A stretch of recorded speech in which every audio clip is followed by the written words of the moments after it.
Okay, this is the 2014 Freedom Elite 23U. This is how you operate the camera. It has to be on channel 4, as you can see up there. And this button has to turn it on. As you can see, it powers it.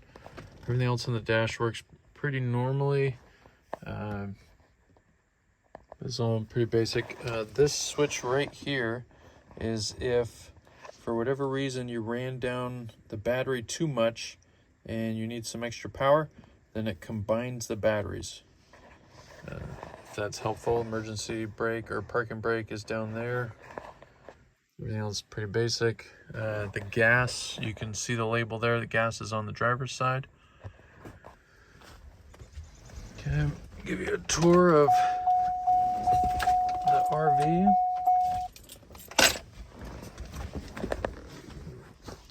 We've been cleaning up a little bit, but this is some of the things that you'll need to know. To start the generator, you hold the start button and it primes itself, then it will start up.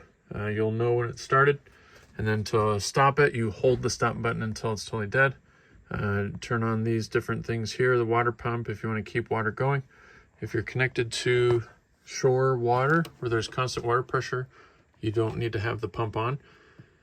The water heater does take, it is propane, so you need to make sure that your propane is on, or else you won't get any hot water regardless of this being on or not. These buttons will tell you how full you are. They're not always accurate because if you're on a slant or if something's sloshed around, then it may not be totally accurate. These buttons right here tell you how to turn on everything. Outside porch light, house lights will control these lights in here. So when you shut that off, they go off. The outside awning, you only want to use that if you plan on using it. You don't want to mess around with it. It's expensive to fix if you break it. This main shut-off power switch right here, and when you are not using it, you want to turn it off so that way it can just kill all your power in case you accidentally leave something running. That will just disconnect everything, so it's pretty nice. The 2 house batteries are right inside of this step here, and so you can just open that if for whatever reason you need to charge it. Any reason like that, then that's a quick access here.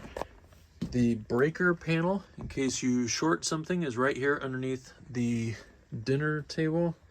So you can see that. To turn this into a bed, you simply just remove all of that.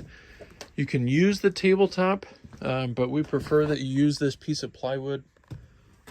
There's a piece of plywood right there. Use that, and this will turn into a bed. And a nice little chair.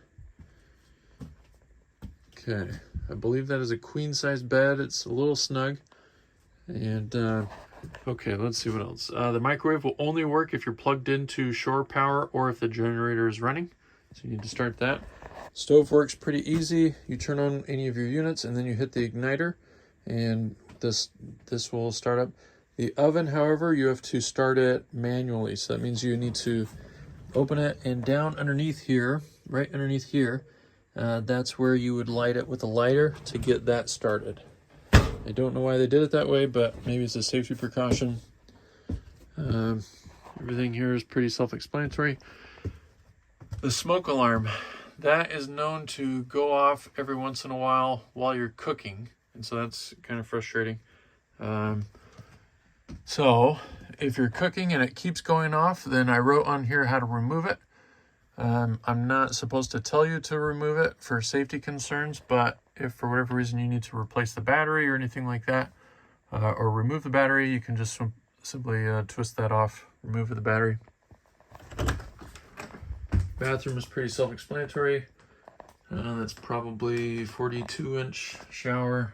And you got what they call a fart fan. You can turn that fan on and open up the vent there if you need to. The fridge, pretty simple, but if you put it to auto, it will go with whatever power is good. If you are plugged into shore power, then you want to put it on to electric. But if you don't have it, then you can leave it on auto or just switch to gas, and it will tell you. When you put it on 5, that is very cold. It gets very cold. So when we use it, we usually leave it on like 2 or 3. And just to give you an idea of how big it is, It's a little bit bigger than a mini fridge, but it does get very cold.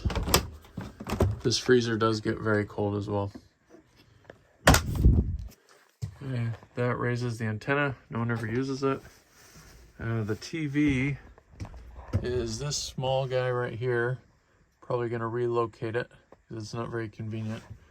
And a couple of other things, but this bed up here is very comfortable, pretty big too. Spaces for cups of water, things like that.